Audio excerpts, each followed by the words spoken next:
அனைவருக்கும் அன்பான வணக்கம். நீங்கள் கேட்டுக்கொண்டிருப்பது கதையலை. வாசிப்பவர் ஹேமலதா ஜெகநாத். அமரர் கல்கி எழுதிய சிவகாமியின் சபதம், முதல் பாகம், பரஞ்சோதி யாத்திரை, அத்தியாயம் 1. பிரயாணிகள். இளவேனில் காலத்தில் ஒரு நாள் மாலை மகேந்திர தடாகத்தின் கரை வழியாக சென்ற ராஜபாட்டையில் பிரயாணிகள் இருவர் காஞ்சி மாநகரை நோக்கி நடந்து கொண்டிருந்தனர். அவர்களில் ஒருவர் 6 அடி உயரத்துக்கு மேல் வளர்ந்திருந்த ஆஜானுபாகு, காவி வஸ்திரம் தரித்த பௌத்த சந்நியாசி. கடுமையான தவவிரத அனுஷ்டானங்களினாலோ வேறு கடினமான காரியங்களில் ஈடுபட்டதனாலோ அந்த புத்த பிக்ஷுவின் தேகமானது வறண்டு கெட்டிப்பட்டு கடினமாகி இருந்தது.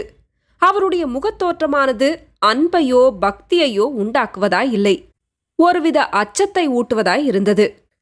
இன்னொரு பிரயாணி கட்டமைந்த தேகமும் களை பொருந்திய முகமும் உடைய 18 பிராயத்து இளம்பிள்ளை. பிரயாணிகள் இருவரும் வெகு தூரம் வழி நடந்து களைப்புற்றவர்களாக காணப்பட்டார்கள். தலைநகரம் இன்னும் எவ்வளவு தூரம் இருக்கிறது என்று வாலிபன் கேட்டான். அதோ என்று சந்நியாசி சுட்டிக்காட்டிய திக்கில் அடர்ந்த மரங்களுக்கு இடையிடையே மாட மாளிகைகளின் விமானங்கள் காணப்பட்டன. இளம் பிரயாணி சற்று நேரம் அந்த காட்சியை உற்று நோக்கிக் கொண்டிருந்தான். பின்னர் புத்த பிக்ஷுவை பார்த்து, இங்கிருந்து 1 நாழிகை தூரம் இருக்குமா என்று கேட்டான். அவ்வளவுதான் இருக்கும். அப்படியானால் நான் சற்று உட்கார்ந்து விட்டு வருகிறேன். அவசரமானால் தாங்கள் முன்னால் போகலாம் என்று சொல்லி வாலிபன் கையில் இருந்த மூட்டையையும் தடியையும் பாதை ஓரமாக கீழே வைத்துவிட்டு ஏரியை பார்த்து கொண்டு உட்கார்ந்தான். சந்நியாசியும் அவன் அருகில் மேற்கு திசையை பார்த்து கொண்டு அமர்ந்தார். மேல்வானத்தின் அடிப்புறத்தில் தங்க நிறமான ஞாயிறு திருமாலின் சக்கராயுதத்தைப் போல் தகதகவென்று சுழன்று கொண்டிருந்தது. அதன் செங்கிரணங்களினால் மேல்வானமெல்லாம் செக்கற்படந்து பயங்கரமான போரில் இரத்த வெள்ளம் ஓடிய யுத்த களத்தைப் போல் காட்சியளித்தது. ஆங்காங்கே காணப்பட்ட சிறு மேக கூட்டங்கள் தீப்பிடித்து எரிவது போல் தோன்றின. சூரியன் அஸ்தமித்துக் கொண்டிருந்த திசையில் மகேந்திர தடாகத்தின் பளிங்கு போல தெளிந்த நீர் உருக்கிய பொன்னை போல் ஒளிந்து கொண்டிருந்தது. ஆனால் மேற்கு திசையிலிருந்து சற்று திரும்பி அந்த விசாலமான ஏரியின் வடகரையை நோக்கினால் முற்றும் மாறான வேறொரு காட்சி காணப்பட்டது. அந்த கரையில் ஏரிக்கு காவலாக நின்ற சிறு குன்றுகளின் மாலை நேரத்து நெடிய நிழல் ஏரியின் மேல் விஸ்தாரமாக படர்ந்திருந்தபடியால் ஏரி நீர் அங்கே கருநீலம் பெற்று விளங்கிற்று. நிழல் படர்ந்த ஏரிக்கரை ஓரமாக சில இடங்களில் கண்ணை பறிக்கும் வெள்ளை நிறம் திட்டு திட்டாக திகழ்ந்தது. சிறிது கூர்ந்து கவனித்தால் அந்த இடங்களில் வெண்ணாரைகள் ஒற்றை காலில் நின்று தவம் புரிகின்றன என்பதை அறிந்து கொள்ளலாம். சில சமயம் திடீரென்று ஒரு வெண்ணாரை கூட்டமானது ஜலக்கரையிலிருந்து கிளம்பி ஆகாசத்தில் மிதக்கத் தொடங்கும். ஆஹா, அந்த காட்சியின் அழகை என்னவென்று சொல்வது! கீழே கருநிற தண்ணீர் பரப்பு, மேலே கருநீல வானம், பின்னால் கரும்பசுமை நிற குன்றுகள். இவற்றின் மத்தியில் அந்த தாவல்யமான நாரை கூட்டம் வானவெளியில் மிதந்து செல்வது போல் நெருக்கமாய் பறந்து செல்லும் காட்சி யாருக்குமே மனக்கிளர்ச்சியை உண்டாக்கும். இறைவனுடைய லீலா விபூதிகளில் சிந்தை செலுத்தியவர்களோ மெய்மறந்து பரவசமாகி விடுவார்கள். இவற்றையெல்லாம் சற்று நேரம் மௌனமாய் பார்த்து கொண்டிருந்த வாலிபன் தனக்குத்தானே பேசிக்கொள்வது போல், இந்த பிரம்மாண்டமான ஏரியை மகேந்திர தடாகம் என்று சொல்வது பொருத்தமில்லை, மகேந்திர சமுத்திரம் என்றுதான் இதை சொல்ல வேண்டும் என்றான். சந்நியாசி ஏரியை நோக்கிய வண்ணம், இந்த மகேந்திர தடாகத்தில் இப்போது தண்ணீர் குறைந்து போயிருக்கிறது. ஐப்பசி கார்த்திகையில் மழை பெய்து ஏரி நிரம்பியிருக்கும் போது பார்த்தாயானால் பிரமித்து போவாய். அப்போது நிஜ சமுத்திரம் போலவே இருக்கும் என்று சொல்லிக்கொண்டே எழுந்தார். புறப்பட்டு விட்டீர்களா சுவாமி என்றான் வாலிபன். ஆமாம் பரஞ்சோதி, என்னோடு வருவதற்குத்தான் உனக்கு பிடிக்கவில்லை போலிருக்கிறதே என்று சந்நியாசி கூறிவிட்டு நடக்கத் தொடங்கினார். பரஞ்சோதி என்ற அவ்வாலிபனும் மூட்டையையும் தடியையும் எடுத்துக்கொண்டு அவரை தொடர்ந்து நடக்கலானான். சாலையில் போவோர் வருவோர் கூட்டம் அதிகமாயிருந்தது. பிரயாணிகள் ஏறிய வண்டிகளும் நெல்லும் வைக்கோலும் ஏற்றிய வண்டிகளும் சாரி சாரியாய் போய்க் கொண்டிருந்தன. சாலைக்கு அப்புறத்தில் முதிர்ந்த கதிர்களையுடைய செந்நெல் வயல்கள் பறந்திருந்தன. கதிர்களின் பாரத்தினால் பயிர்கள் தலை சாய்ந்து விழுந்து கிடந்தன. ஆங்காங்கே சில வயல்களில் குடியானவர்கள் அறுவடையான கற்றைகளை கட்டி கொண்டிருந்தார்கள். வயல்களில் புது நெல் புது வைக்கோலின் நறுமணம் கம் என்று வந்து கொண்டிருந்தது. சற்று தூரம் போனதும் ஓர் அழகிய கிராமம் தென்பட்டது. அந்த கிராமத்தை தாண்டியதும் புது நெல் மணத்துக்கு பதிலாக மல்லிகை முல்லை மலர்களின் நறுமணம் சூழ்ந்தது. அந்த மணத்தை மூக்கினால் நுகர்வது மட்டுமின்றி தேகம் முழுவதினாலும் ஸ்பரிசித்து அனுபவிக்கலாம் என்று தோன்றியது. ஆஹா என்றான் வாலிபன். அவனுக்கு எதிரே கண்ணு கெட்டிய தூரம் நந்தவனங்கள். மல்லிகை முல்லை புதர்களின் மீது வானத்து நட்சத்திரங்கள் வந்து படிந்தது போல் குண்டு மல்லிகைகளும் முத்து முல்லைகளும் களீரென்று பூத்து சிரித்துக் கொண்டிருந்தன. இந்த வெண்மலர் பரப்புக்கு இடையிடையே தங்க நிற செவ்வந்தி பூக்களின் காடும் காணப்பட்டது. இவ்வளவு பூவையும் என்னதான் செய்வார்கள் என்று வாலிபன் கேட்டான். இவற்றில் பாதி கோயில் தெய்வங்களுக்கு அர்ப்பணமாகும், மற்ற பாதி காஞ்சி நகரத்து பெண் தெய்வங்களின் கூந்தலை அலங்கரிக்கும்.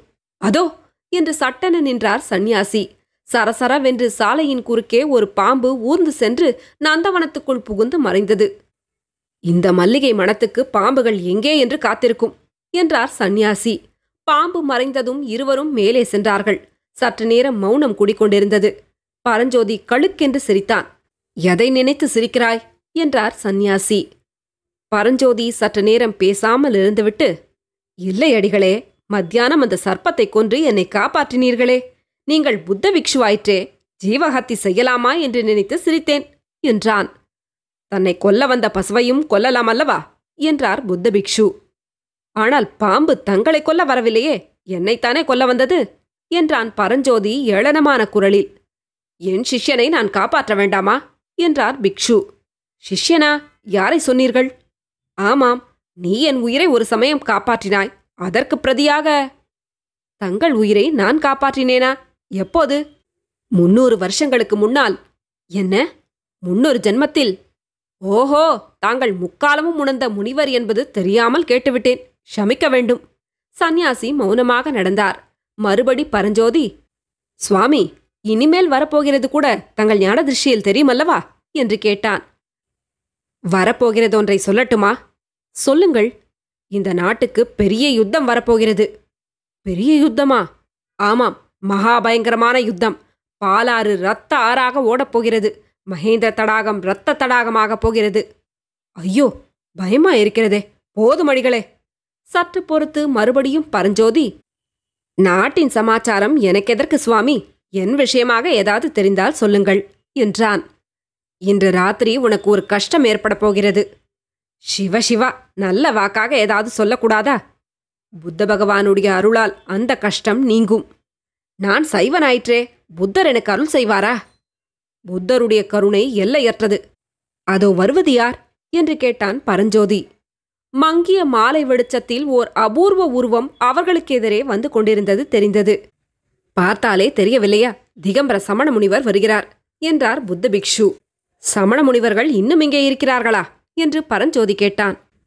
முக்கால்வாசி பேர் பாண்டிய நாட்டுக்கு போய்விட்டார்கள். மற்றவர்களும் சீக்கிரம் போய்விடுவார்கள். சமண முனிவர் அருகில் வந்தார். அவர் புத்த பிக்ஷுவைப் போல் உயர்ந்து வளர்ந்தவரல்ல. கட்டையாயும் குட்டையாயும் இருந்தார். கௌபீனம் ஒன்றுதான் அவருடைய ஆடை. ஒரு கையில் உரிக்கட்டி தூக்கிய கமண்டலம் வைத்திருந்தார். இன்னொரு கையில் மயில் தோகை விசிறி, கக்கத்தில் சுருட்டிய சிறுபாய். அவர் அருகில் வந்ததும் புத்த பிக்ஷு, புத்தம் சரணம் கச்சாமி என்றார். சமண முனிவர், அருகர்த்தாள் போற்றி என்றார். இருட்டுகிற சமயத்தில் அடிகள் எங்கே பிரயாணமோ என்று புத்த சந்நியாசி கேட்டார். அதற்கு சமணர், ஆஹா, இந்த ருத்ரபூமியில் எனக்கு என்ன வேலை? தொண்டை மண்டலம்தான் சடையன் கூத்தாடும் சுடுகாடாகிவிட்டதே, தெரியாதா? நான் பாண்டிய நாட்டுக்கு போகிறேன் என்றார். இன்றைக்கு முக்கியமாக ஏதாவது விசேஷம் உண்டோ என்று புத்த பிக்ஷு கேட்க, சமண முனிவர், உண்டு, விசேஷம் உண்டு, கோட்டை கதவுகளை அடைக்கப் போகிறார்களாம் என்று சொல்லிக்கொண்டே மேலே விரைந்து சென்றார். ஒரு காலத்தில் இந்த பல்லவ ராஜ்யத்தில் சமணர்கள் வைத்ததே சட்டமாயிருந்தது. அவர்கள் கிழித்த கோடு தாண்டாமல் மகேந்திர சக்கரவர்த்தி நடந்து வந்தார். இப்போது என்று கூறி புத்த பிக்ஷு நிறுத்தினார். இப்போது என்ன என்று பரஞ்சோதி கேட்டான். இப்போது சைவ வைஷ்ணவர்களின் பாடு இந்த நாட்டில் கொண்டாட்டமாயிருக்கிறது. ஓஹோ என்றான் பரஞ்சோதி. பிறகு, ஏதோ கோட்டை கதவு சாத்துவதை பற்றி சமண முனிவர் சொன்னாரே, அது என்ன என்று கேட்டான். அதோ பார் என்றார் சந்நியாசி. சாலையில் அந்த சமயத்தில் ஒரு முடுக்குக்கு திரும்பினார்கள். எதிரே காஞ்சி மாநகரின் தெற்கு கோட்டை வாசல் தெரிந்தது. கோட்டை வாசலின் பிரம்மாண்டமான கதவுகள் மூடியிருந்தன. அத்தியாயம் 2. தலைநகரம். கோட்டை மதிலை சேர்ந்தாற்போல் பெரிய அகழி இருந்தது. அதன் அகலம் சுமார் 100 அடி இருக்கும். குனிந்து பார்த்தால் கிடுகிடு பள்ளமாய் இருந்தது. அடியில் இருண்ட நிறமுள்ள ஜலம் காணப்பட்டது. நமது பிரயாணிகள் வந்த ராஜபாதையானது அகழியின் அருகில் வந்ததும் இரண்டாக பிரிந்து ஒன்று வலப்புறமாகவும் ஒன்று இடப்புறமாகவும் கோட்டை மதிலை சுற்றி அகழிக்கரையோடு சென்றது. சாலையோடு வந்த வண்டிகளும் மனிதர்களும் இடப்புறமாகவோ வலப்புறமாகவோ மதிலை சுற்றி கொண்டு போனார்கள். அகழியின் மேல் ஒரு குறுகலான மரப்பாலம் காணப்பட்டது. அது கோட்டை வாசல் வரை சென்றது. புத்த பிக்ஷு பரஞ்சோதிக்கு சைகை காட்டிவிட்டு அந்த பாலத்தின் மேல் நடந்து சென்றார். பரஞ்சோதியும் அவரை பின்தொடர்ந்தான். இதென்ன இவ்வளவு சின்ன பாலமாயிருக்கிறதே, கோட்டைக்குள் வண்டிகளும் வாகனங்களும் எப்படி போகும் என்று கேட்டான் பரஞ்சோதி. இந்த வாசல் வழியாக போக முடியாது. வடக்கு வாசலிலும் கிழக்கு வாசலிலும் பெரிய பாலங்கள் இருக்கின்றன. அவற்றில் யானைகள் கூட போகலாம் என்றார் சந்நியாசி. பாலத்தை தாண்டி கோட்டை வாசல் அருகில் அவர்கள் வந்தார்கள். அங்கே ஒரு சேமக்கலம் கட்டி தொங்கிற்று. பக்கத்தில் ஒரு கட்டையும் கிடந்தது. கட்டையை எடுத்து சேமக்கலத்தில் ஒரு தட்டு தட்டினார் சந்நியாசி. மேலே இருந்து யாரங்கே என்ற குரல் கேட்டது. கோட்டை வாசலின் மேல் மாடத்திலிருந்து ஒருவன் எட்டி பார்த்தான். இருட்டி விட்டபடியால் அவன் முகம் தெரியவில்லை. மருதப்பா, நான்தான் என்று சாமியார் சொல்லவும் மேலே இருந்து எட்டி பார்த்தவன், தாங்களா, இதோ வந்துவிட்டேன் அடிகளே என்று கூறிவிட்டு மறைந்தான். சற்று நேரத்துக்கெல்லாம் கோட்டை கதவின் தாழ் திறக்கும் சத்தம் கேட்டது. கதவில் ஒரு மனிதர் உள்ளே புகக்கூடிய அளவு துவாரம் தோன்றியது. புத்த சந்நியாசி அந்த துவாரத்திற்குள் புகுந்து சென்று பரஞ்சோதியையும் கையை பிடித்து உள்ளே அழைத்து கொண்டார். மறுபடி கதவின் துவாரம் அடைக்கப்பட்டது. பரஞ்சோதி உள்ளே போனதும் நகரின் பக்கம் பார்வையை செலுத்தினான். எங்கே பார்த்தாலும் பிரகாசமான தீபங்களால் நகரம் ஒளிமயமாக காணப்பட்டது. ஆயிரக்கணக்கான மனிதர்கள் பேசுவதிலிருந்து உண்டாகும் கல் என்ற ஓசை எழுந்தது. பரஞ்சோதி இதுவரையில் அவ்வளவு பெரிய நகரத்தை பார்த்ததே கிடையாது. எனவே பார்த்தபடி பிரமித்து நின்றான். புத்த சந்நியாசி கதவை திறந்த காவலனை பார்த்து, மருதப்பா, நகரில் ஏன் கலகலப்பு குறைவாயிருக்கிறது? கோட்டை கதவு இதற்குள் ஏன் சாத்தப்பட்டது? ஏதாவது விசேஷம் உண்டா என்று கேட்டார். நன்றாக தெரியவில்லை சுவாமி. இன்று காலையிலிருந்து நகரம் ஒரே கோலாகலமாய்த்தான் இருந்தது என்பதற்குள் பிக்ஷு குறுக்கிட்டார். கோலாகலத்துக்கு காரணம் என்று கேட்டார். தங்களுக்கு தெரியாதா? சிவகாமி அம்மையின் நடனம் இன்றைக்கு சக்கரவர்த்தியின் சபையில் அரங்கேறுவதாக இருந்தது. அதனால்தான் ஜனங்களுக்கு அவ்வளவு கொண்டாட்டம். எந்த சிவகாமி அம்மை என்று சந்நியாசி கேட்டார். வேறு யார்? ஆயனரின் மகள் சிவகாமிதான். இதுவரை பேச்சை கவனியாதிருந்த பரஞ்சோதி சட்டென்று திரும்பி, யார்? ஆயன சிற்பியாரா என்று கேட்டான். ஆமாம் என்று காவலன் கூறி பரஞ்சோதியை உற்று நோக்கிவிட்டு, அடிகளே, இந்த பிள்ளை யார் என்று பிக்ஷுவை பார்த்து கேட்டான். இவன் என் சிஷ்யன். நீ மேலே சொல்லு. சிவகாமி அம்மையின் நடனம் அரங்கேறுவதாக இருந்தது. பிறகு? சபை கூடிய அரங்கேற்றம் நடந்து கொண்டிருந்ததாம். பாதி நடந்து கொண்டிருந்த போது யாரோ தூதுவர்கள் வெகு அவசர செய்தியுடன் வந்திருப்பதாக தெரிந்ததாம். சக்கரவர்த்தி சபையிலிருந்து சட்டென்று எழுந்து போனாராம். அப்புறம் திரும்பி சபைக்கு வரவில்லையாம். குமார சக்கரவர்த்தியும் மந்திரி மண்டலத்தாரும் கூட எழுந்து போய்விட்டார்களாம். நாட்டியம் நடுவில் நின்று போய்விட்டதாம். அஸ்தமித்ததும் கோட்டை கதவுகளை அடைக்கும்படி எனக்கு கட்டளை வந்தது. அவ்வளவுதான் எனக்கு தெரியும். என்னவாயிருக்கலாம் சுவாமி? யுத்தம் ஏதாவது வரக்கூடுமா? ஆனால் காஞ்சி சக்கரவர்த்தியுடன் யுத்தம் செய்யக்கூடிய அரசன் இந்த பூமண்டலத்திலேயே இப்போது கிடையாதே என்றான் மருதப்பன். அப்படி சொல்லக்கூடாது மருதப்பா. இன்றைக்கு மணிமகுடம் தரித்து மன்னாதி மன்னர்களாயிருப்பவர்கள் நாளைக்கு. ஆனால் அதை பற்றியெல்லாம் நாம் ஏன் பேச வேண்டும்? உன் மகன் சௌக்கியமா என்று சந்நியாசி கேட்டார். தங்கள் கிருபை சுவாமி, சௌக்கியமாக இருக்கிறான் என்றான் மருதப்பன். மருதப்பனுடைய மகனை ஒரு சமயம் பாம்பு தீண்டி அவன் உயிர் பிழைப்பதே துர்லபம் என்று தோன்றியது. அச்சமயம் இந்த புத்த பிக்ஷு மணிமந்திர ஔஷதங்களினால் அந்த பிள்ளையை குணப்படுத்தினார். அவரிடம் மருதப்பன் பக்தி கொண்டதற்கு இதுதான் காரணம். என்னால் ஒன்றுமில்லை மருதப்பா, எல்லாம் புத்த பகவானின் கருணை. நான் வருகிறேன் என்று சொல்லிவிட்டு மேலே பிக்ஷு நடந்தார். பரஞ்சோதியும் அவருடன் சென்றான். அடிகளே, கோட்டை கதவை சாத்தும்படி கட்டளை பிறந்திருக்கும் போது உங்களை மட்டும் காவலன் எப்படி விட்டான் என்று பரஞ்சோதி கேட்டான்.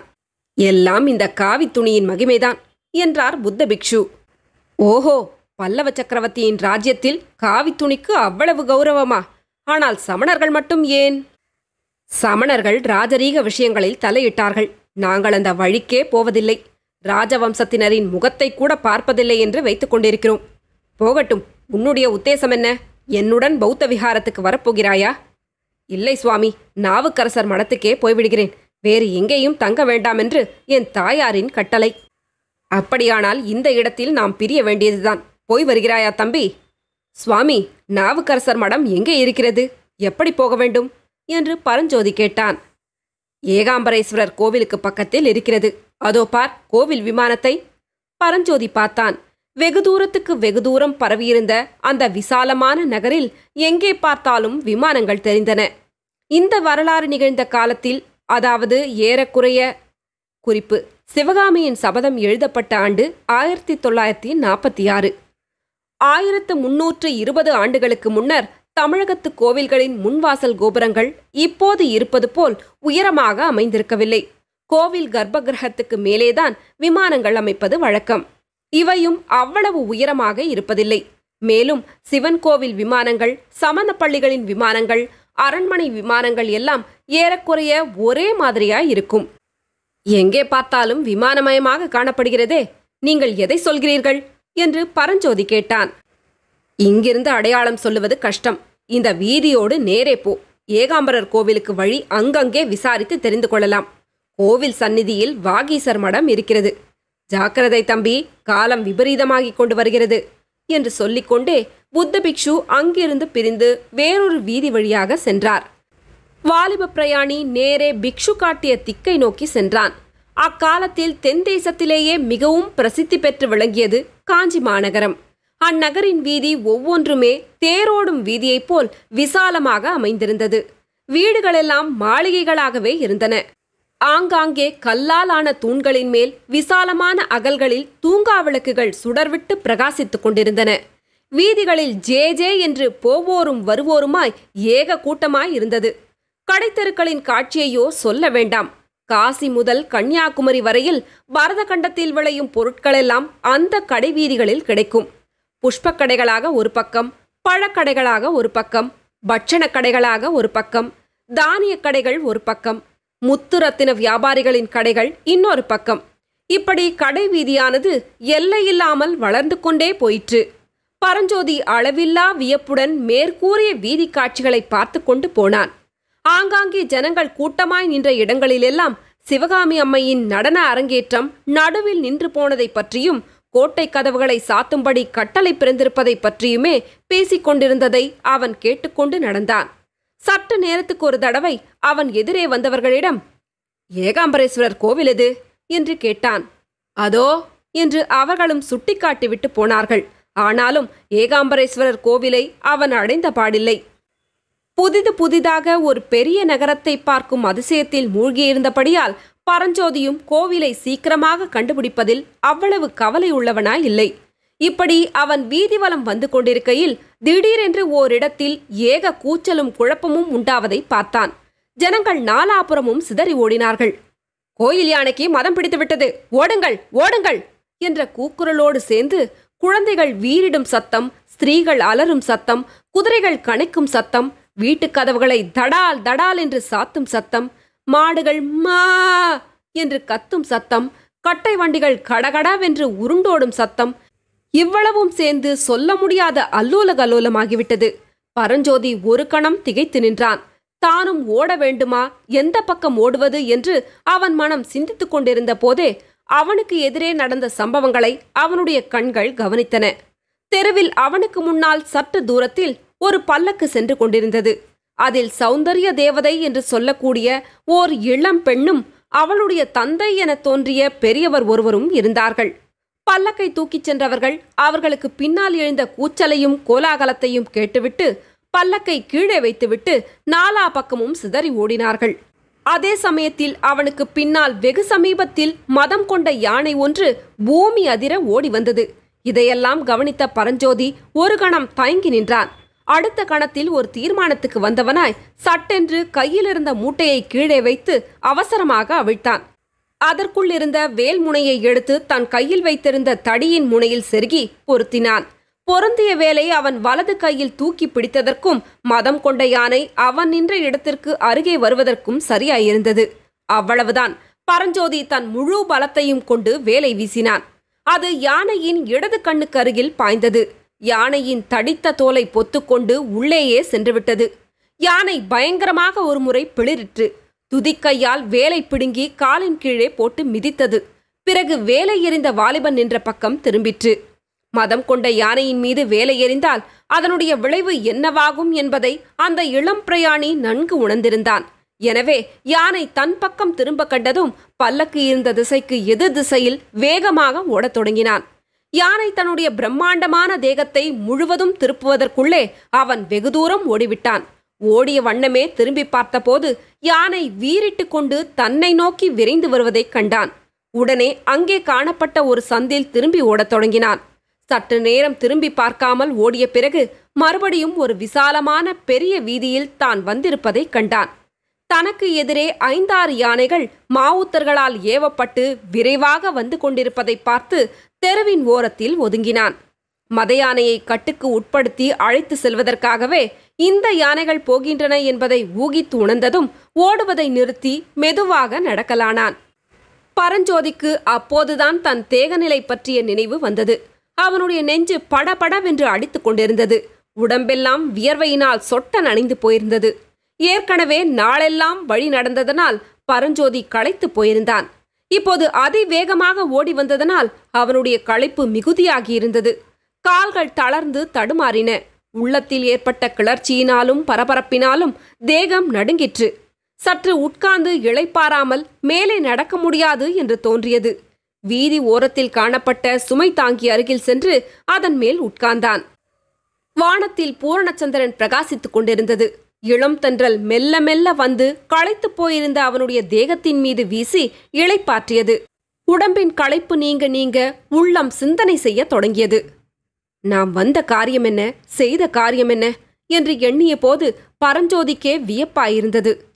அந்த மத யானையின் மேல் வேலை எறியும்படியாக அந்த சமயம் தனக்கு தோன்றிய காரணம் என்ன? அதனிடம் சிக்கிக் கொண்டிருந்தால் தன்னுடைய கதி என்னவாயிருக்கும்? தன்னிடம் உயிரையே வைத்திருக்கும் தன் அருமை அன்னையை மறுபடியும் பார்க்க முடியாமலே போயிருக்குமல்லவா? சிவிகையில் வீற்றிருந்த இளம்பெண்ணின் முகமும் பெரியவரின் முகமும் பரஞ்சோதியின் மனக்கண் முன் தோன்றின. ஆம், மத யானையினால் அவர்களுக்கு ஆபத்து வராமல் இருக்கும் பொருட்டே அந்த சமயம் அவன் வேலை எடுத்து வீசினான். அவர் யாராயிருக்கலாம்? ஒருவேளை அரங்கேற்றம் தடைப்பட்டது குறித்து பேசிக் கொண்டிருந்தார்களே, அந்த சிவகாமி அம்மைதானோ அந்த இளம்பெண்? பெரியவர் அவளுடைய தந்தை ஆயனராயிருக்குமோ? இவ்விதம் சிந்தித்த வண்ணமாய் பரஞ்சோதி சுமை தாங்கியின் மேடை மீது சாய்ந்தான். அவனை அறியாமல் அவனுடைய கண்ணிமைகள் மூடிக்கொண்டன. நித்திராதேவி தன் மிருதுவான மந்திர கரங்களினால் அவனை தழுவலானாள். அத்தியாயம் 3. கடவுள் காப்பாற்றினார். மின்னல் மின்னுகிற நேரத்தில் மத யானையின் மீது ஓர் இளம்பிள்ளை வேலை எறிந்ததையும் யானை திரும்பி அவனை துரத்திச் சென்றதையும் சிவிகையிலிருந்த பெரியவரும் இளம்பெண்ணும் பார்த்து கொண்டிருந்தார்கள். அந்த வாலிபனின் தீரமும் துணிச்சலும் அவர்களுக்கு பெரும் வியப்பை உண்டு பண்ணின. அந்த பிள்ளைக்கு அபாயம் நேராமல் இருக்க வேண்டுமே என்று அவர்களுடைய உள்ளங்கள் துடித்தன. அவனுக்கு என்ன நேர்ந்தது என்று தெரிந்து கொள்ளும் ஆவலினால் சிவிகைக்குள்ளிருந்து பரபரப்புடன் வெளியே வந்தார்கள். அந்த சமயம் அவ்விசாலமான வீதி ஜனசூன்யமாக காணப்பட்டது. ஓர் ஈ காக்கை அங்கே கிடையாது. பல்லக்கிலிருந்து இறங்கிய மனிதர் அந்த இளம்பெண்ணின் முதுகில் கையை வைத்து அணைத்துக் கொண்டு அன்பு கனிந்த குரலில், பயமா இருக்கிறதா சிவகாமி என்று கேட்டார். இல்லவே இல்லையப்பா, பயம் இல்லை என்றாள் சிவகாமி. பிறகு அவள், நல்ல சமயத்தில் அந்த வாலிபன் மட்டும் வந்து யானையை திருப்பியிராவிட்டால் நம்முடைய கதி என்னவாயிருக்கும் என்றாள். பல்லக்கு சுக்கு நூறாகியிருக்கும் என்றார் தந்தை. ஐயோ என்றாள் அந்த இளம்பெண். அதற்காகத்தான் அந்த சிவிகையை கீழே வைத்துவிட்டு சிவிகை தூக்கிகளை ஓட்டமெடுக்கச் சொன்னேன். நாமும் பக்கத்து வீட்டுக்குள் ஓடி தப்பி இருக்கலாம். ஆனாலும் வந்த அபாயம் பெரிதுதான் என்றார் பெரியவர். நாலாபுறமும் சிதறி ஓடிய ஜனங்கள் கொஞ்ச நேரத்துக்கெல்லாம் ஒவ்வொருவராக திரும்பி வர ஆரம்பித்தார்கள். வந்தவர்கள் எல்லாரும் அங்கு நிகழ்ந்தவற்றை பற்றி ஏக காலத்தில் பேச ஆரம்பிக்கவே சற்று முன் நிசப்தம் குடிக்கொண்டிருந்த இடத்தில் கலகலவென்று பேச்சொலி எழுந்தது. ஆஹா, ஆயனரும் அவர் மகளும் அல்லவா, நல்ல வேளையாக போயிற்று, கடவுள்தான் காப்பாற்றினார் என்று ஜனங்கள் பலவாறாக பேசிக்கொண்டு நின்றார்கள். கடவுள் காப்பாற்றினார் என்றாலும் அவர் அந்த வீர வாலிபனுடைய உருவத்தில் வந்தல்லவா காப்பாற்றினார். அந்த பிள்ளை யாராயிருக்கும்? அவனுடைய கதி என்னவாயிற்று? இதை பற்றித்தான் ஆயனரும் அவருடைய மகளும் எண்ணமிட்டு கொண்டிருந்தார்கள். ஆனாலும் அந்த இளம்பிள்ளையை பற்றி அவர்களுக்கு தகவல் தெரிவிக்கக்கூடியவர்கள் யாரும் இல்லை. ஆயனர் யானை கடைசியாக நின்ற இடத்தின் அருகே சென்றார். அங்கே யானையின் காலில் மிதிப்பட்டு முறிந்து கிடந்த வேலை கையில் எடுத்துக்கொண்டார். இன்னும் சற்று தூரத்தில் அவிழ்ந்து கிடந்த மூட்டையை அவர் கட்டி எடுத்துக்கொண்டு திரும்பி சிவிகை அண்டை வந்தார். சிவகாமி அந்த முறிந்த வேலை வாங்கி வியப்புடன் நோக்கினாள். ஆயனர், சிவகாமி, இங்கே வீணாக நின்று கொண்டிருப்பதில் பயனில்லை. நாம் போகலாம். எல்லா விவரங்களும் தானே நாளைக்கு தெரிந்து விடுகிறது என்றார். தந்தையும் மகளும் சிவிகைக்குள் ஏற உத்தேசித்த சமயத்தில் சற்று தூரத்தில் குதிரைகள் அதிவேகமாக வரும் சப்தம் கேட்டு தயங்கி நின்றார்கள். நிலா வெளிச்சத்தில் முன்னால் 2 பெண் புறவிகள் பாய்ந்து வருவதும் பின்னால் 5-6 குதிரைகள் தொடர்ந்து வருவதும் தெரிந்தன. முன்னால் வந்த குதிரைகளில் 2 கம்பீர புருஷர்கள் ஏறி வந்தார்கள். அவர்களைத் தொடர்ந்து குதிரைகளின் மீது வேல் பிடித்த வீரர்கள் காணப்பட்டனர். குதிரைகள் சிவிகைக்கு பக்கத்தில் வந்து நின்றதும் ஜனங்கள் பயபக்தியுடன் சிறிது விலகிக் கொண்டார்கள். மகேந்திர மகாபல்லவர் வாழ்க! திரிபுவன சக்கரவர்த்தி வாழ்க! குணபுர மகாராஜா வாழ்க! குமார சக்கரவர்த்தி மாமல்லர் வாழ்க! என்ற கோஷங்கள் நாற்புறமும் எழுந்தன. வெண்புறவிகளில் முன்னால் வந்தவர்கள் மகேந்திர சக்கரவர்த்தியும் அவருடைய ஏக புதல்வர் நரசிம்ம பல்லவரும் தான் என்பதை ஆயனரும் சிவகாமியும் உணர்ந்ததும் அவர்களுக்கு பெரிதும் வியப்பு உண்டாயிற்று. சிவகாமி ஆயனருக்கு பின்னால் ஒதுங்கி நாணத்துடன் நின்றாள். அவளுடைய விசாலமான கரிய கண்கள் மகேந்திர சக்கரவர்த்திக்கு பின்னால் குதிரை மீது வீற்றிருந்த குமார சக்கரவர்த்தியை நோக்கின. மகேந்திர சக்கரவர்த்தி, ஆயனரே, இது என்ன? நான் கேள்விப்பட்டது விபரீதமாக அல்லவா இருக்கிறது என்று சொல்லிக்கொண்டே குதிரை மீதிருந்து இறங்கினார். ஏகாம்பரர் அருளால் அபாயம் ஒன்றும் நேரவில்லை பிரபு என்றார் ஆயனர். சிவகாமி ரொம்பவும் பயந்து போய்விட்டாளா என்று சக்கரவர்த்தி கேட்டார். சிவகாமி பயப்படவில்லை. இதையெல்லாம் அவள் ஏதோ வேடிக்கை என்று எண்ணிக்கொண்டிருக்கிறாள் என்று ஆயனர் கூறி அன்பு நிறைந்த கண்களால் தமக்கு பின்னால் அடக்கத்துடன் நின்ற சிவகாமியை பார்த்தார். அப்போது சக்கரவர்த்தியும் அவளை பரிவுடன் நோக்கி, சிவகாமி, ஏன் தலைகுனிந்து கொண்டிருக்கிறாய்? அரங்கேற்றத்தின் போது நடுவில் போய்விட்டேனே என்று என் பேரில் மனஸ்தாபமா என்றார். சிவகாமியின் முகத்தில் நாணத்துடன் கூடிய புன்னகை மலர்ந்தது. அவள் மௌனமாயிருந்தாள். அப்போது ஆயனர், பல்லவேந்திரா, சிவகாமிக்கு அவ்வளவு தெரியாதா? ஏதோ மிகவும் முக்கியமான காரியமாதலால்தான் தாங்கள் நடுவில் எழுந்து போயிருக்க வேண்டும் என்றார். ஆமாம் ஆயனரே, ரொம்பவும் முக்கியமான காரியம்தான். எல்லாம் பிறகு விவரமாக சொல்லுகிறேன். மந்திராலோசனை முடிந்து வெளியில் வந்ததும் உங்களை பற்றி விசாரித்தேன். நீங்கள் புறப்பட்டு விட்டதாக தெரிந்தது. ஏன் இவ்வளவு அவசரமாக கிளம்பினீர்கள் என்று சக்கரவர்த்தி கேட்டார். ராத்திரி வீடு போய் சேர்ந்தால்தானே காலையில் என் வேலையை தொடங்கலாம். ஒரு நாள் என்றால் ஒரு நாள் வீணாக போக வேண்டாம் என்றுதான் இன்றே புறப்பட்டேன் பிரபு. ஆமாம், உமது தெய்வீக சிற்பக்கலையை விட்டுவிட்டு உம்மால் ஒரு நாள் கூட இருக்க முடியாதுதான். இப்போதும் ராத்திரியே போவதாகத்தான் உத்தேசமா? ஆம் பல்லவேந்திரா, பட்டப்பகலைப் போல் நிலா எரிகிறது. இரவு போய்விடுவதே சௌகரியம். இந்த வெண்ணிலாவை பார்த்தால் எனக்கும் கூட உம்முடன் வரவேண்டுமென்று தோன்றுகிறது. ஆனால் அது முடியாத காரியம். நாளை அல்லது மறுநாள் வருகிறேன் என்று கூறி சக்கரவர்த்தி திரும்பி பார்த்தார். அப்போது சக்கரவர்த்திக்கு பின்னால் இன்னொரு வெண்புறவியின் மேலிருந்த நரசிம்மவர்மர் வெகு லாவகத்துடன் குதிரை மேலிருந்து கீழே குதித்து சக்கரவர்த்தியின் பக்கத்தில் வந்து, அப்பா, யானையின் மீது வேலெறிந்த வாலிபனை பற்றி விசாரிக்கவில்லையே என்று கூறிவிட்டு ஆயனரை பார்த்து, அந்த வாலிபன் யார்? அவன் எங்கே சென்றான்? உங்களுக்கு ஏதாவது தெரியுமா என்று கேட்டார். அதுதான் தெரியவில்லை. வேலை எறிந்ததும் அவன் மின்னலைப் போல் மறைந்துவிட்டான். ஆனால் அப்படி மறைந்ததனாலேயே உயிர் தப்பி பிழைத்தான். தேசாந்திரம் வந்த பிள்ளையாக தோன்றுகிறது என்றார் ஆயனர். குமார சக்கரவர்த்தி ஆயனருடன் பேசிக் கொண்டிருக்கையில் அவருடைய கண்கள் மட்டும் ஆயனருக்கு பின்னாலிருந்த சிவகாமியின் மீது நின்றன. நரசிம்மவர்மர் சற்று தூரத்தில் குதிரை மீதிருந்த போது அவரை ஏறிட்டு தீவிர நோக்குடன் பார்த்த சிவகாமியோ இப்போது அவர் பக்கமே பார்க்காமல் பூமியை பார்த்து கொண்டிருந்தாள். தரையில் அவள் அருகில் சற்று முன்னால் அவள் கையிலிருந்து நழுவிய முறிந்த வேல் கிடந்தது. அதை பார்த்த நரசிம்மவர்மர், சிவகாமி, இது என்ன என்று கேட்டுக்கொண்டே அவள் அருகில் சென்றார்.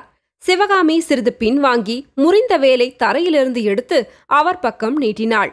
அதை நரசிம்மவர்மர் வாங்கிக் கொண்ட போது அவருடைய கைவிரல்கள் சிவகாமியின் விரல்களை தீண்டி இருக்க வேண்டும்.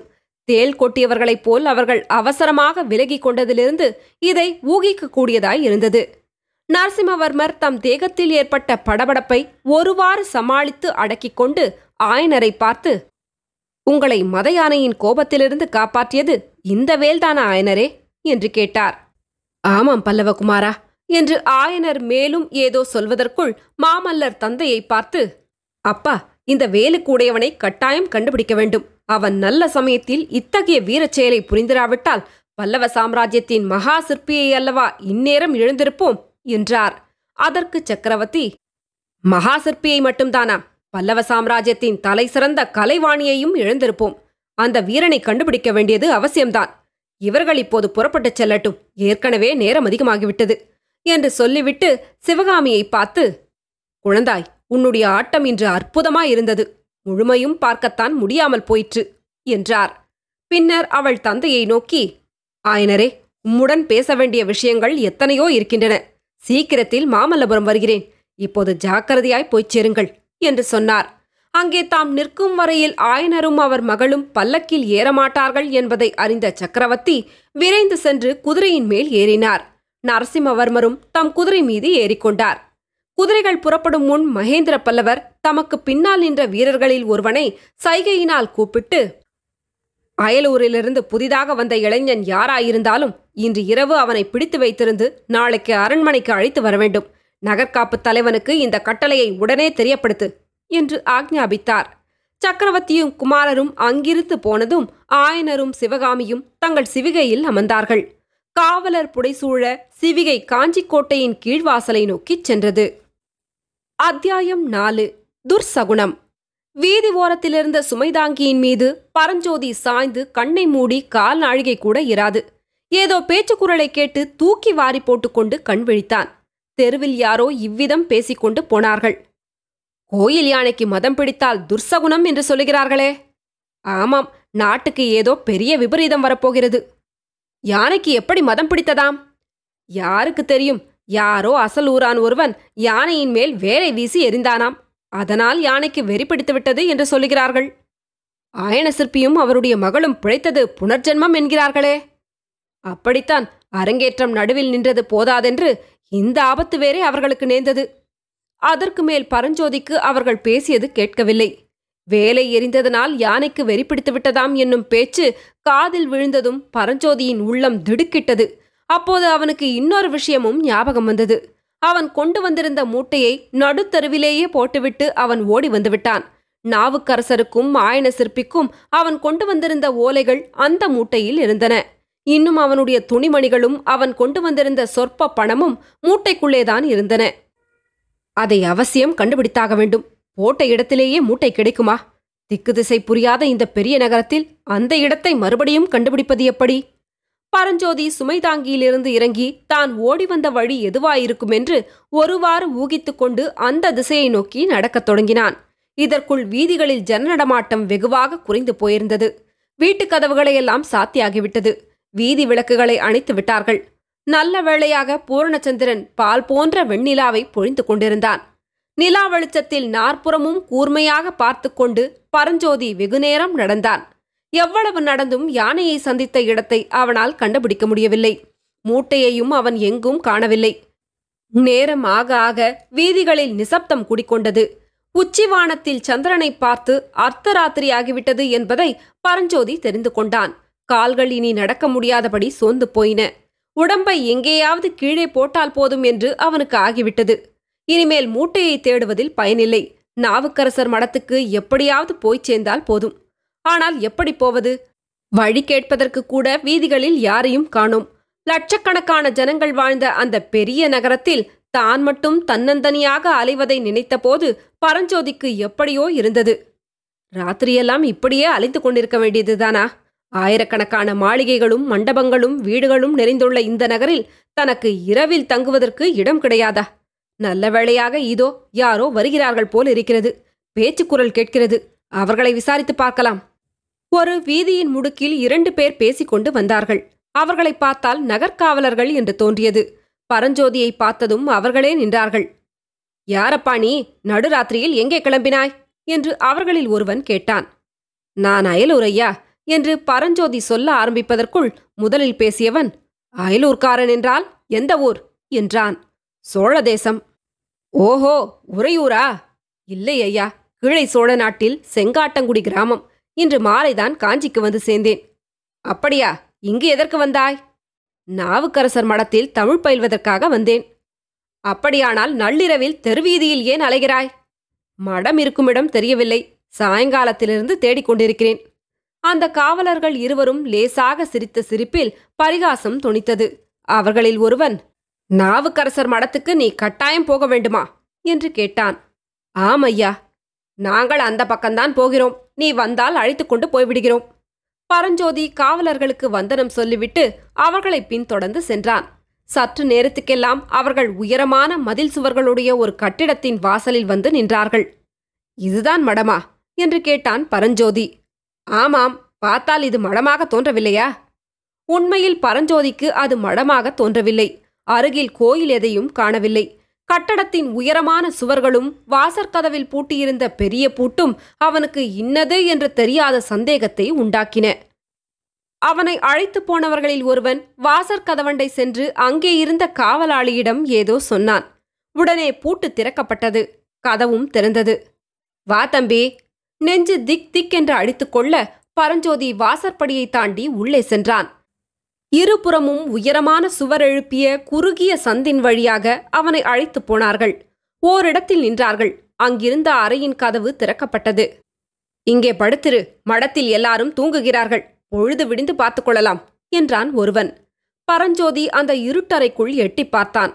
கொஞ்சம் வைக்கோலும் ஒரு கோரைப்பாயும் கிடந்தன. ஒரு மூலையில் சட்டியில் தண்ணீர் வைத்திருந்தது.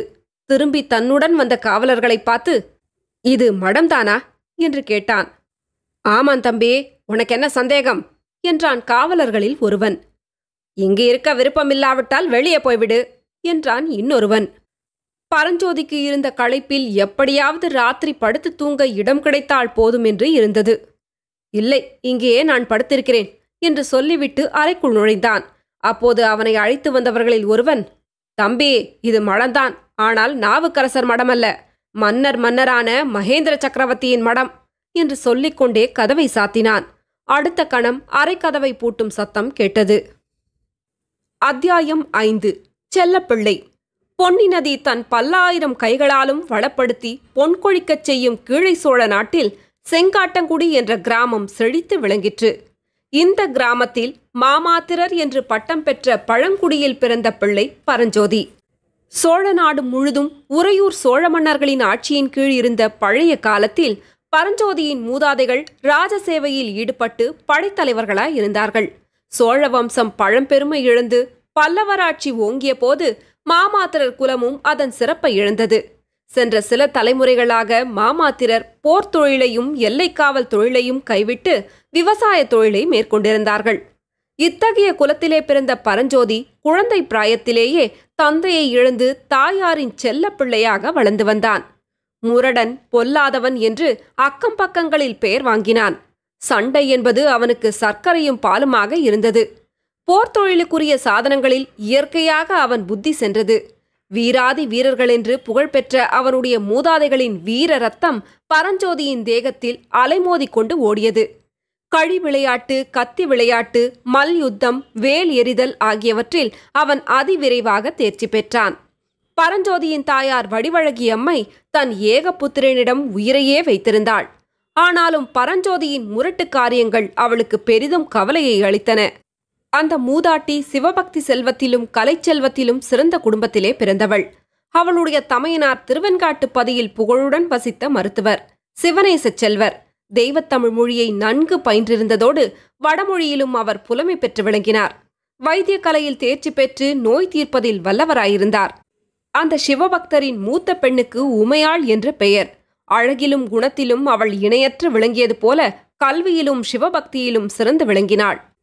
இந்த திருவெண்காட்டு பெண்ணை தன் மகனுக்கு மணமுடித்து வைக்க வேண்டுமென்று பரஞ்சோதியின் அன்னை அந்தரங்கத்தில் ஆசை கொண்டிருந்தாள். ஆனால் நிறைவேறுமா என்ற சந்தேகமும் கவலையும் அவளுடைய மனத்தில் குடிக்கொண்டிருந்தன. பல துறைகளிலும் புலமை மிகுந்த அவளுடைய தமையனார் இந்த முரட்டு பிள்ளைக்கு தம் அருமை பெண்ணை கொடுப்பாரா? பரஞ்சோதியை கல்வி கேள்விகளில் வல்லவனாக்க அவனுடைய தாயார் எவ்வளவோ பிரயத்னம் செய்தாள். ஆனால் பரஞ்சோதிக்கு கல்வி கற்பிக்க முயன்ற அண்ணாவிகள் எல்லாரும் தோல்வியே அடைந்தனர். அவர்களில் ஒருவராவது அதிக காலம் நீடித்து அந்த முயற்சியை செய்யவில்லை. ஒவ்வொருவரும் சில காலம் முயன்று பார்த்த பிறகு அந்த மூதாட்டியிடம் வந்து, அம்மா, உங்கள் புதல்வன் வெகு புத்திசாலி, ஏகச்சந்தகிராகி என்றே சொல்லலாம். எந்த விஷயத்தையும் கவனம் செலுத்தி ஒரு தடவை கேட்டால் போதும், உடனே தெரிந்து கொள்கிறான். ஆனால் அந்த ஒரு தடவை அவனை கவனித்து கேட்கும்படி செய்வதற்குள்ளே எங்கள் பிராணன் போய்விடுகிறது. அவனுக்கு பாடம் சொல்லிக் கொடுக்கும் சக்தி எங்களுக்கு இல்லை என்று சொல்லிவிட்டு போனார்கள். இரண்டொரு அண்ணாவிமார் பரஞ்சோதி விஷயத்தில் தண்ட உபாயத்தை கையாள பார்த்தார்கள். அதன் பயனாக அவர்கள் அவருடைய தாயாரிடம் சொல்லிக் கொள்ளாமலே ஊரை விட்டு போகும்படி நேர்ந்துவிட்டது. இதனாலெல்லாம் பரஞ்சோதியின் தாய் மிகவும் கவலை கொண்டிருந்தாள். 1 வருஷம் பொங்கல் பண்டிகைக்காக பரஞ்சோதியும் வடிவழகி அம்மையும் திருவெண்காட்டுக்கு போயிருந்தார்கள். அங்கே பரஞ்சோதி உமையாளை பார்த்தான். உமையாளின் கல்யாணத்தை பற்றி பேச்சு நடப்பதை கேட்டான். தன் மாமனும் தாயாரும் தன்னை பற்றி வருத்தத்துடனும் கவலையுடனும் பேசிக் கொண்டிருந்ததும் அவன் காதில் விழுந்தது. எல்லாவற்றையும் சேர்த்து நிலைமையை ஒருவாறு தெரிந்து கொண்டான். அவர்கள் திருவெண்காட்டிலிருந்து திரும்பி திருச்செங்காட்டங்குடிக்கு வந்த பிறகு ஒரு நாள் பரஞ்சோதியின் தாயார் தரையில் படுத்த வண்ணம் கண்ணீர் உகுத்துக் கொண்டிருந்தாள். எங்கேயோ வெளியே போய்விட்டு வந்த பரஞ்சோதி இதை பார்த்து தாயாரின் அருகில் வந்து உட்கார்ந்து கொண்டான். அன்னை எதற்காக அழுகிறாள் என்று அவன் கேட்கவில்லை. அவளுக்கு சமாதானமும் சொல்லவில்லை. அம்மா, நான் ஒன்று சொல்கிறேன், நீ அதற்கு தடை சொல்லக்கூடாது என்றான். அன்னை கண்ணீரை துடைத்துக்கொண்டு, என்னடா என் கண்ணே என்றாள். நான் காஞ்சி மாநகருக்கு போகப் போகிறேன் என்று பரஞ்சோதி சொன்னதும் திடுக்கிட்டு எழுந்து உட்கார்ந்தாள். எதற்காக என்று கேட்டாள். கல்வி கற்பதற்காகத்தான் அம்மா. இத்தனை நாளும் நான் கல்வி கற்காமல் வாணாளை வீணாய் கழித்து விட்டதை நினைத்தால் வருத்தமாயிருக்கிறது என்றான் பரஞ்சோதி. தாயாருக்கு ஆனந்த கண்ணீரும் துக்க கண்ணீரும் சேர்ந்தாற்போல் கண்களில் துளித்தன. கல்வி கற்பதற்கு காஞ்சிக்கு போவானேன், இங்கேயே படிக்கக்கூடாதா குழந்தாய் என்றாள். இந்த ஊரில் இருக்கும் வரையில் எனக்கு படிப்பு வராது. நல்ல கல்வி பயிற்சி பெற வேண்டுமென்றால் காஞ்சி மாநகருக்குத்தான் போக வேண்டுமென்று எல்லாரும் சொல்கிறார்கள். இந்த பரத கண்டத்திலேயே காஞ்சியில் உள்ளவை போன்ற கல்லூரிகளும் கலைக்கூடங்களும் வேறெங்கும் இல்லையாம். நான் எல்லாம் விசாரித்து தெரிந்து கொண்டேனம்மா என்றான் பரஞ்சோதி. பரஞ்சோதி கூறியது உண்மைதான். அந்த நாளில் காஞ்சி மாநகரமானது கலைமகளுக்கு உறைவிடமாயிருந்தது.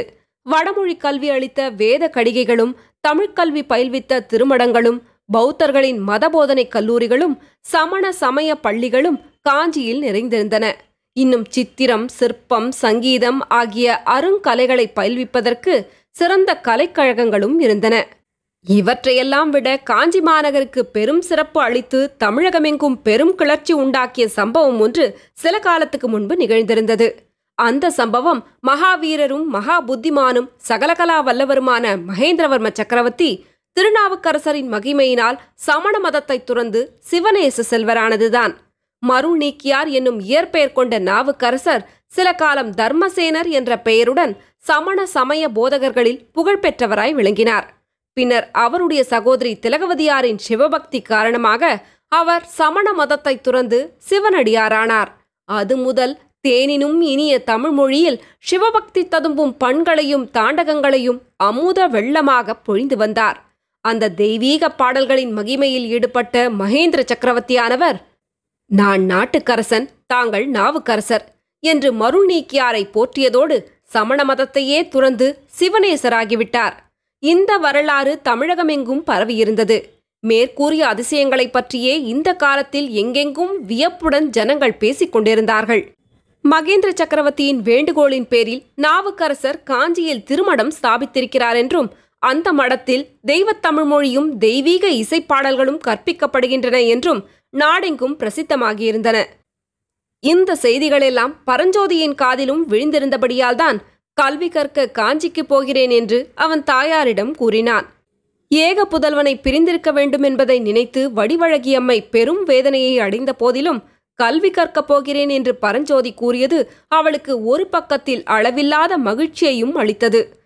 தாயாரின் சம்மதத்தை தெரிந்து கொண்டதும் பரஞ்சோதி, அம்மா, நீ மாமாவிடம் சொல்லி நான் கல்வி கற்று திரும்பி வரும் வரையில் உமையாளுக்கு கல்யாணம் செய்யாமல் பார்த்து கொள்ள வேண்டும் என்று கூறிய போது மகனுடைய மனநிலையை அறிந்து கொண்டு அன்னை மீண்டும் ஆனந்த கண்ணீர் வடித்தாள்.